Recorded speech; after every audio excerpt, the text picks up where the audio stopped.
In Europe during the Middle Ages, the Huns are advancing into the west, causing war and destruction everywhere. The kingdom of Burgundy is fighting to survive, and now the king has to go out with his men to protect the borders. The area is covered in fog, so the army move carefully. They arrive at a village and find it burned down, with every person and animal dead on the ground. Suddenly a horse walks by, revealing a hidden enemy soldier. This man shoots an arrow at the king and rides away before they can capture him. Marshal Hagen runs to the king's side, but it's too late, he's already dead. A funeral is later held in the capital. Hagen is overwhelmed with guilt and thinks about his childhood. As a kid, he survived a terrible attack from a beast with just a few scars, and the king took him under his wing. Later, while Hagen is training, Princess Kriemhild assures him it wasn't his fault and that he's still part of the family. Soon Prince Gunther ascends the throne and has a meeting to discuss the situation since the kingdom is surrounded by enemies. They're desperate for allies, so Gunther decides that his sister will marry the king of Lombardy.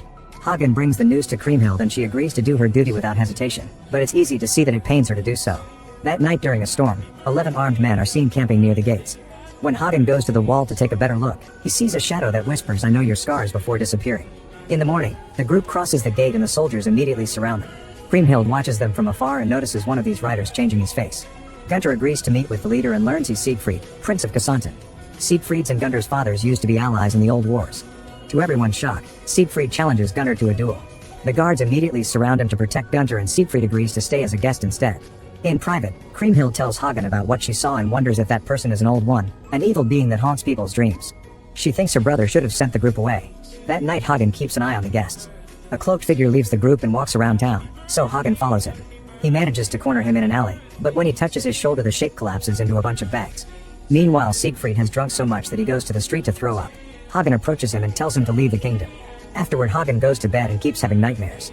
He sees the mysterious guest in the stable surrounded by blood and tells him he isn't afraid, explaining that the old ones took everything from him including his fear. The being says he knows Hagen's scars and how he got them, triggering a childhood memory about the loss of his parents during a dragon attack.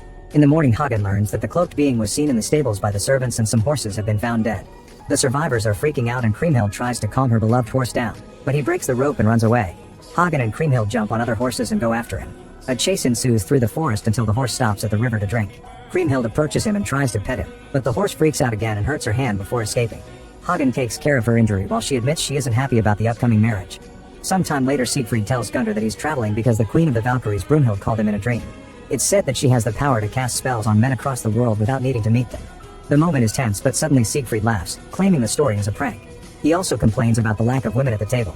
In the evening, Siegfried bursts into Kriemhild's room.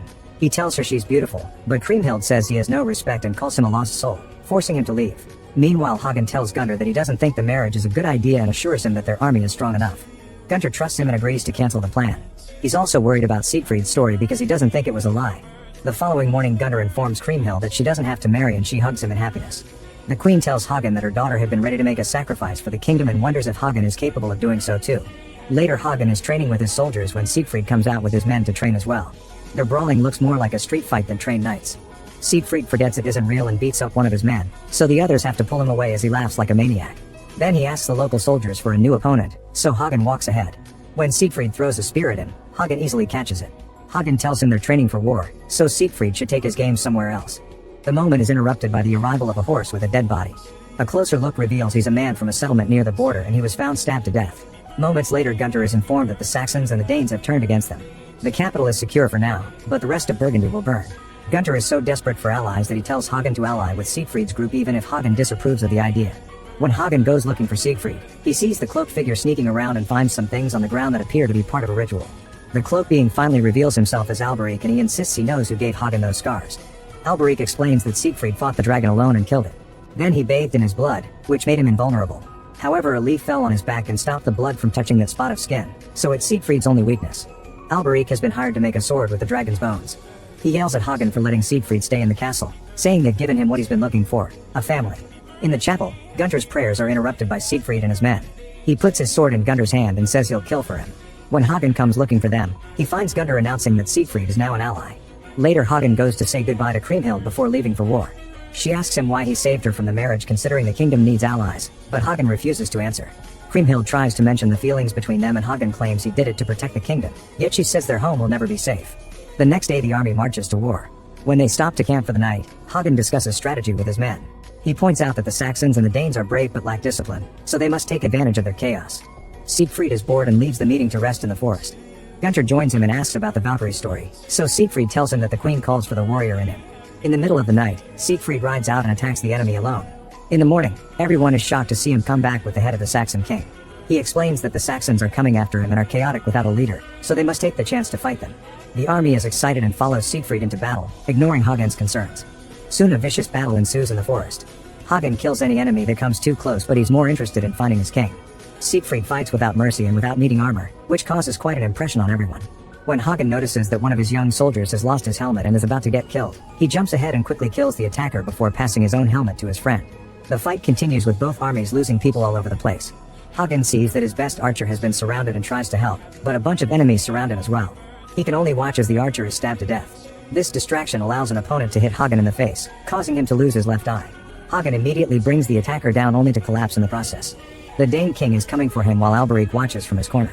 Siegfried suddenly jumps in and kills the king too before he can reach Hagen, who passes out. When they return to the capital, the crowd cheers Siegfried's name, grateful for bringing them a victory. Siegfried throws himself at them, enjoying all the attention. Meanwhile, Kriemhild is taking care of Hagen, who is still unconscious. Feeling frustrated, she goes looking for Siegfried and finds him drinking. She calls him out for disturbing the mourning of the fallen, but Siegfried says death is part of war. He thinks fallen warriors shouldn't be honored with silence, they should be celebrated. When he asks about Hagen, Kriemhild admits he may be dying, so Siegfried says that Alberic can help him. Moments later, Alberic takes care of Hagen's wounds, drawing a mysterious symbol on his body while revealing the truth. It turns out Hagen's childhood story was a lie. Hagen comes from another kingdom, which had been attacked and conquered by Gunnar's father. His parents had been killed and Hagen was stuck in the fire. The dragon that showed up actually saved Hagen by taking him in its claws and flying him away, explaining the scars. The king later used the dragon to cover up what really happened. When Hagen finally wakes up, he visits the graves of the fallen soldiers. Siegfried tells him that he regrets nothing. Later in the throne room, Kriemhild finds Siegfried, who says that empires always collapse and they're not fighting for. That's why he never wanted his father's throne. Kriemhild is actually impressed by his lack of need for power. While changing Hagen's bandage, Kriemhild admits she's grateful to Siegfried for saving Hagen's life. However, Hagen thinks Siegfried is giving people false hope. Kriemhild points out that fake hope may be better than no hope at all. For the next few days, Hagen is heartbroken to watch Kriemhild and Siegfried spend a lot of time together. One morning, they ride to the forest and admire the ruins of the old wars. Kriemhild asks why Alberic follows Siegfried, so he explains that he killed Alberic's master. He also shares the dragon story. Siegfried became a blacksmith's apprentice because his father wanted him to learn discipline. However, the blacksmith sent him to the valley, hoping he'd never return. After weeks of wandering, Siegfried found a sleeping dragon and thought it was the most beautiful moment in his life. Kriemhild can't understand why he killed it then, but Siegfried refuses to answer. On their way back, Kriemhild keeps hearing a voice calling her name. Siegfried tells her to ignore it, but Kriemhild turns around and sees her father's body covered in vines. She runs away in horror, and when Siegfried follows her, she admits she's starting to forget her father's face. He tried to sell her to a stranger and for a while she hated him for it. She has a breakdown and Siegfried comforts her. They end up bonding and getting naughty. After they fall asleep, Siegfried has a nightmare and almost kills Kriemhild, but he wakes up just in time. Meanwhile, the Huns continue to advance through to the west under the leadership of Etzel, spreading death and destruction everywhere. Gunther is informed that Lombardy has gone down and is desperate for more allies. Remembering Siegfried's story, he concludes they must contact Queen Brunhild of Iceland. A council member brings this news to Hagen, disapproving of the idea. Brunhild is part of the Old Ones, who used dark magic and were driven off the land. The council member explains that Gunther has heard the queen in his dreams and thinks it's a trick by Alberic, so he's locked him up. Hagen goes to see Alberic and promises to free him if he shares information about the Valkyrie Queen. Alberic explains that Brunhild is invincible and Siegfried was attracted to that. He kept hearing her voice in his dreams, so he decided to visit her. The queen took a liking to him and they spent a year together, but one day Siegfried disappeared without a word and broke her heart. Alberic believes that Siegfried still loves her. When Hagen opens the cell to free him, Alberic is gone. The next day Hagen tells Kriemhild not to trust Siegfried, but she ignores her warning and announces she'll marry Siegfried to protect the kingdom. A worried Hagen brings the news to Gunther and asks him to set a condition. During dinner, Gunther gives the couple his blessing, but on one condition: Siegfried must guide him to Iceland so Gunther can ask the queen to marry him. That way the Valkyries would become their allies too. Siegfried is furious yet has no choice but to agree. Soon Gunther and his men leave on a ship. The first few days of sailing are calm, but eventually the cold starts giving them a hard time. One night a storm takes them by surprise and the crew struggles to keep the ship under control while Siegfried laughs. Unfortunately, the ship hits some rocks and several men fall into the water, including Gunther. Hagen jumps to save his king. In the morning, Hagen reaches the shore and is devastated to find the bodies of his friends. At least Gunther is fine and they reunite with a hug. After finding Siegfried and a few survivors, the group continues their journey on foot. They travel for days until they reach a foggy area. Remembering the rules from his last visit, Siegfried makes everyone put down their weapons. Soldiers surround them and Siegfried asks General Senua to take him to the queen. The group is tied up and taken to a castle beneath a volcano. As soon as they cross the gate, the locals yell at them and start beating them up. Bags are put over their heads as they lose consciousness. When Hagen wakes up, his bag is removed and he finds himself in a big room with Senua. She explains that to win the queen's hand, Gunter will have to defeat her in battle. Many people tried in the past and the skulls are on a pile nearby. Afterward, Hagen is allowed to see Gunter, who has a sword that the queen gave him. He explains she's nothing like the stories say and that he'll have to fight her. Meanwhile, Siegfried is visited by Queen Brunhild, who gives him a sword too. Siegfried swears that he only came as a guide and that he'll marry the princess, but Brunhild points out that he still came. Sometime later, the group reunites outside the castle and Hagen scolds Siegfried for not warning them about the rules. Hagen wants to leave, but Gunter announces he wants to stay. Even Siegfried protests, saying that not even he can defeat Brunhild. Gunter refuses to change his mind, so Siegfried calls Alberic for help. They enter a cave and Alberic takes Siegfried's blood by cutting his weak spot. Then he pushes Hagen and Siegfried underwater while Gunter drinks the blood. He starts squirming in pain, only to gasp in relief when the duo drowns. It turns out Gunter has temporarily gained Hagen's and Siegfried's strength. Afterward, Gunter is prepared for battle by the guards. Senua warns him that if his blood touches the snow, the queen will take his head. If her blood touches it, she'll leave with him. Then Gunter finally fights Brunhild, who proves to be an excellent warrior and quickly knocks off his helmet. He surprises her by blocking or dodging her attacks, putting up a good fight.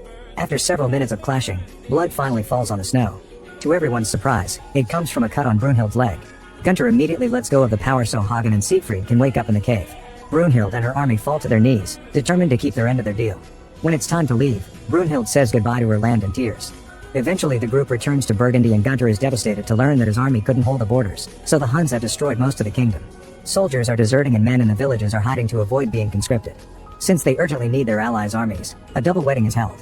Siegfried and Kriemhild are happy to get married while Brunhild and Gunter look kind of cold. Brunhild doesn't let the priest crown her and instead puts on the crown herself. Later, while everyone is getting ready for battle, Brunhild deals with her frustration by attacking Siegfried. She beats him up in front of the entire army before screaming in anger. The night before the big battle, Hagen notices that his soldiers are fearful and hopeless. He gives a speech to fill them with hope, telling them to follow the queen because she'll protect them. In the morning, the army sees Brunhild's volcano erupting in the distance and considers it a good sign. As the battle begins, Brunhild charges ahead and nobody hesitates to follow her. The fight is vicious and death is soon covering the entire field, but Brunhild's leadership still easily pushes her team toward victory. Etzel stares at her overwhelming power and has no choice but to retreat. In the evening, a huge party is thrown to celebrate their victory. While everyone is dancing and drinking, Brunhild and Siegfried dance too closely and end up leaving together, which is seen by Hagen. The next morning, Hagen notices that Brunhild and Siegfried are still flirting in front of everyone. Hagen approaches Siegfried in private and explains he'll tolerate this on the battlefield, but Siegfried must stay loyal to Kriemhild when they return. Siegfried hugs him and promises to treat the princess well. The next few weeks, the kingdom is happy to be at peace again and concentrates on rebuilding. However, Siegfried is bored and asks Kriemhild to run away with him. Kriemhild refuses, saying she belongs there. Later, Kriemhild asks Hagen why he never married and he insists he had more important things to do. They share a sweet moment knowing they'll never be together. In the throne room, Gunter learns that his people are still losing hope because they lack the manpower to tend the farms. Siegfried steps in to help, but Gunter hates how the locals like him better and scolds him for interrupting. Later, Gunter tells Hagen that he's worried about Brunhild because she ignores him but looks lovingly at Siegfried. He asks for the truth of what happened, yet Hagen assures him they only fought and won. One night during dinner, Siegfried is very rude to one of the councilmen and harasses him until he leaves. A furious Gunter yells at Siegfried and says that he hasn't become real family yet.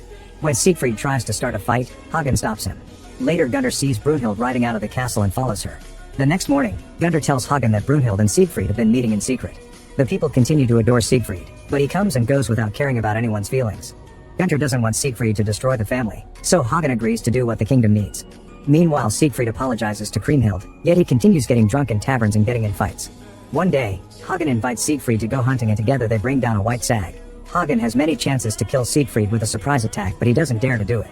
Instead, he gives Siegfried a sword and asks for a fair fight. They are both great warriors and keep on fighting for several minutes. They manage to disarm each other, so they throw punches instead. After some struggle, Hagen holds Siegfried's head underwater, only for Siegfried to stab him in the leg. The battle continues and Siegfried brings Hagen down, so he puts his sword against his neck. When he's about to kill him, Gunter surprises Siegfried by stabbing him in his weak spot, finally ending his life. Then Hagen tells Gunter to ride ahead since nobody should know he was there. He notices that Alberic has watched everything, but when he comes closer to the shadow, he just sees a tree. Hagen returns to the city with Siegfried's body, saying that he defeated him in a duel. Kriemhild has a breakdown while revealing that she's pregnant. In private, Brunhild has a breakdown as well. During the funeral, Hagen defends what he did to protect the kingdom but is open to punishment from the princess. However, instead of executing him, Kriemhild curses him to live long enough to serve Siegfried's son, which will make him suffer more than death.